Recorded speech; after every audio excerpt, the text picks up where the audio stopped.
I'm Shivani and Patel, your host and co-founder of the music school in Mumbai. We teach over 7 Western instruments to students from 3 to 75 years old. We're sitting at 88 The Piano Academy, and this is our first episode, the pilot one of the Business Beats. Today, we have a very special guest with us. Hello, that's right, I'm talking to a mic so you can hear me. Hello. Hi, Varsha. Thank you for coming in. Thank you for having me. So you might recognize her as our vibrant vocal coach who teaches at our music school, but she's also the powerhouse behind the very, very renowned band called Voctronica, which is a nationwide super famous band, and she is the sole female member of the band, right from beatboxing to a cappella singing, and even lending her voice to captivating rhymes and jingles. She's constantly hitting on the right notes. Thank you, Shivani. That's very sweet of you. Superb to be here. Yes, so we asked you more about your thoughts on bands, and guess what topped the list? Here's what gets super interesting. Everyone said that all band members are close friends. Sounds fake. I can see you smiling. So let's get into it and ask you a bit more. But seriously, every iconic band, the Beatles, One Direction, Five Best Friends, Brotherhood, I can just go on and on. A lot of them end up splitting up after like delivering tons of hits and doing really well. What are your thoughts on this? Kind of a mixed bag. I think we have phases of being best friends and phases of also having creative differences, but I think what keeps a band going together for a really long period is when you're able to hash that out and get onto the same page about whatever it is, right? Bringing your thoughts in collectively. So I think for Voctronica, for example, if I have to talk about my own band, we've been together for about 10 years now and counting, and I couldn't really count the number of times we may have disagreed on different things. But at the same time, we've spent so much time together, we're like family, and I'm sure all of these bands have had that for themselves. I think at some point, everyone's going through a personal evolution in a band, but you're also, as a band, you're going through a musical evolution. At some point, those two can just kind of depart and go in different directions, and that's probably a key reason why a lot of bands may part ways at some point or the other. Hopefully for Voctronica, I think as long as we're on the same page about a few things, and I think we have a fair few things that we still need to check off our list. You know, we've got a lot we want to do, so hopefully until then we'll be going forward for a while to come. Hi guys, so I'm just going to take a few seconds of your time, and if you want to be part of the Business Beats in any way, either on the coffee mat, on the table, or the beautiful piano behind, don't hesitate. We will be creative. Write into us below. So you want to share something about Voctronica dynamics that our viewers don't know already? Tough to say. So as you're aware, I am the only girl in the band, but I've never been made to feel that way. Like it's kind of like being in a band of bros, we're all bros to each other. We have a great dynamic going, honestly. I think it's always evolved in a positive way. That's really we've nice. had our differences. I'm sure you have your own team as well. Yes, and I'm sure that's been through its evolutions as well. So what are your thoughts actually, Shivani? We run this lovely school out here, if I may say so myself. And it's just been so much fun because I think everyone is so supportive of like women in music, especially in the last few years. I've seen a lot of people go out of their way to help me set up, to help me do a lot of things. Of course, I run it together with my brother Vivek. Right. We have a really good camaraderie between us. So it always helps. Guys, we're coming to the Muse and Melody Q&A round, which is basically our audiences want to know more about you, more about your journey in music, how it is as a woman in music. Tell us a little something about your journey. I know you've covered some parts already. I saw a picture of you online performing when you were really young, like I think 5 or 6 years old. You want to share something? Is there like a backstory or something you want to share with us? Or I think that clip was from when I was maybe 6 years old, 5 or 6 years old. I think I've always enjoyed singing, to be honest. I used to hijack my brother's classes And I think at some point my mother realized she was focusing on the wrong child, and she kind of decided to refocus her energies on me. And I've just been learning to sing since then. I studied Carnatic classical music, and I went on to do that for many years. I was very diligent about it. I would loyally practice. I participated in all sorts of competitions and concerts. Had quite a journey from there. I think at some point, you're a teenager, you're going through a different kind of evolution internally, and I just had, it's not a burnout, but I just felt like, okay, I'm kind of done, I want to do something different. And in college, I remember taking a break, and I actually didn't sing much at all. I did all sorts of other things, explored all other avenues, but I didn't sing for the longest time. So I think you studied psychology, right? If I'm not mistaken. That's correct, that's right. So interesting thing about that, so we are now at a time when I was in college where we didn't have all this access, right, or to YouTube, to all of these streaming services, to distribution, to being able to make music. The fact that you could actually pursue it more seriously was not necessarily the most popular fact out there. So it's not something I ever decided for myself that I would pursue music professionally. I was just like, yeah, happy to sing on the side, happy to sing in my room. I'm very So how did that shift finally end up happening from the room and the bathroom singing? For lack of a cheesy way to put it, it was serendipity or fate. Because essentially when I was abroad, I found myself seeking opportunities to collaborate with, other people and musicians. And I was like, okay, this has been fun. I came back to India and I started working. I was like, hey, let's start looking for opportunities to collaborate with other musicians out there. The music scene was just kind of starting to pick up. Then we had Blue Frog and all of that. So I reached out to a few people. A band found me called Under the Influence, and I got my first opportunity to sing. That was actually my first proper gig as an adult. That was, say, in 2013. So you want to share your first gig experience with that? It was crazy because it was a completely different side. Having only ever performed classical music on a stage, which is a very different vibe compared to singing a jazzy synth pop song, in a little door in Bandra. It was a completely different experience. I was full of nerves, I'm not going to lie. But I don't know, it's something about my connection with music. The moment you're standing up there and you take a deep breath and get into the song, and I was more connected to the song at that point, and I just wasn't thinking about anything else. But it took me a really long time to still get out of myself and be able to express and connect with people.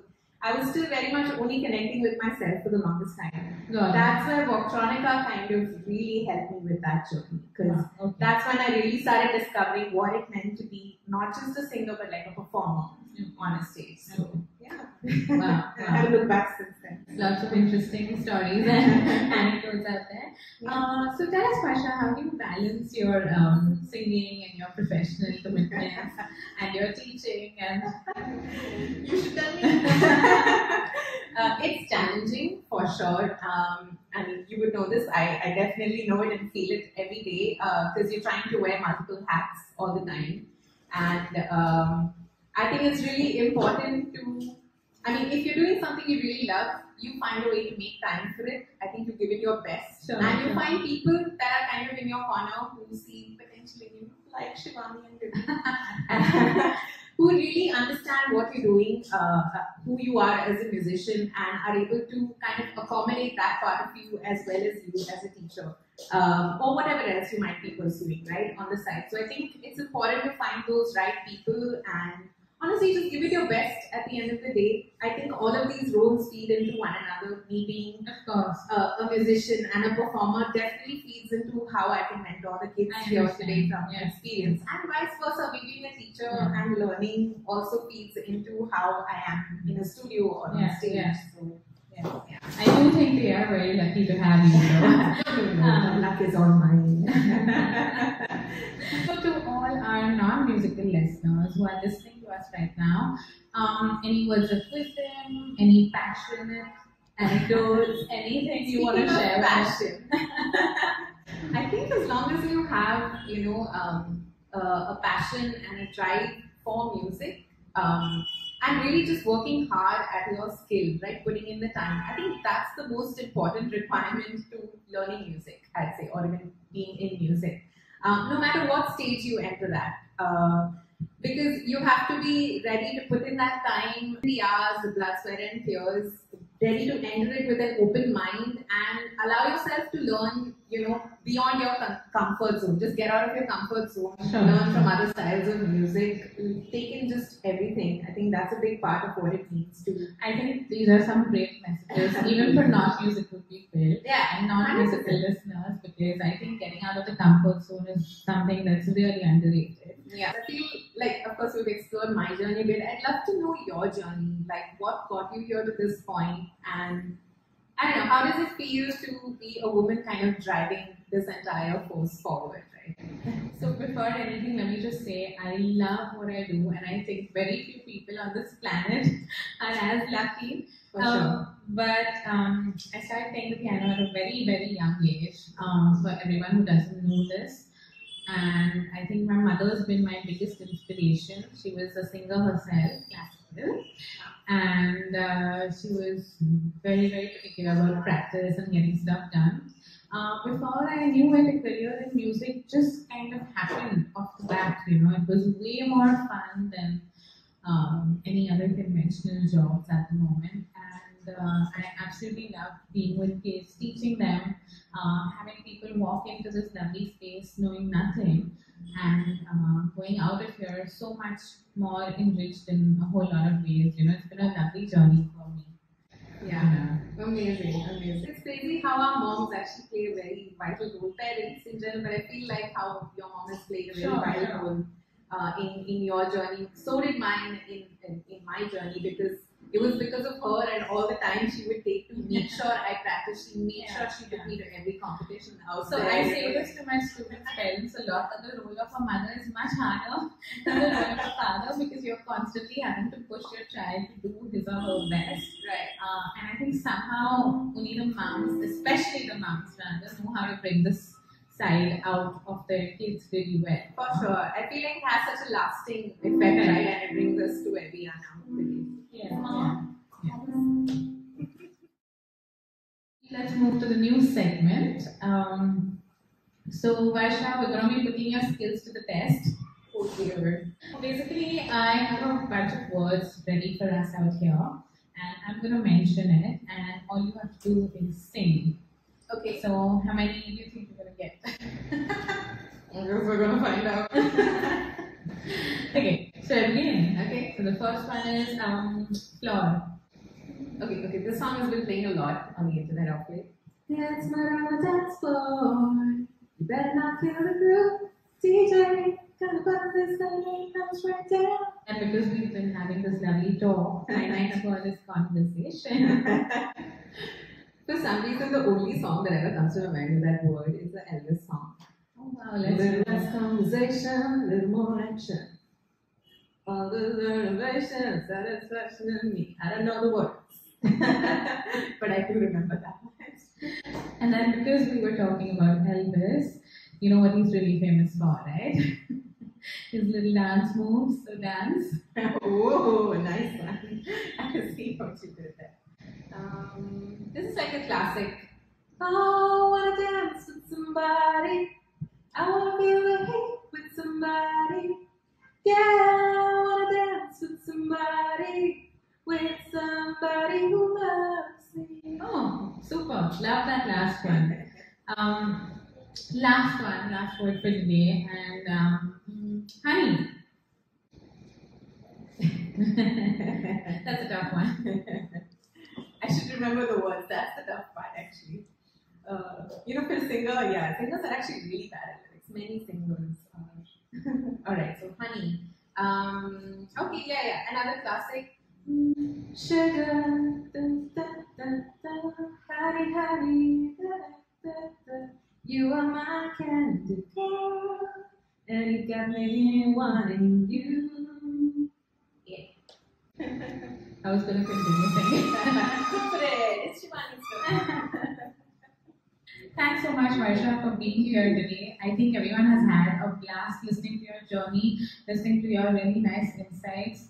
It's been really informative. It's been fun. Before you go, there's one thing you have to do. Please play a beat for us. Ooh. Okay, give me a moment. I'm just gonna think about this. Okay, so while Varsha is gearing up for her beat, which I can't wait to hear, please like and hit the subscribe button to always stay up to date in the world of business, music, and much more. We've also linked everything of Varsha's in the description below, including that 6-year-old picture. So don't forget to check that out. Thanks for watching, guys.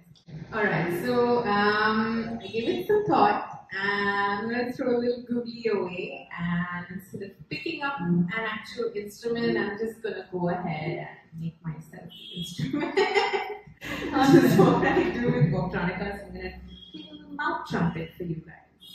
Alright, Shivani's going to help me out with a little backing on this. Could you do that? Sure, let's do it. I'll just come to it. Okay. I'll wait for you to start up. Okay. 1, 2,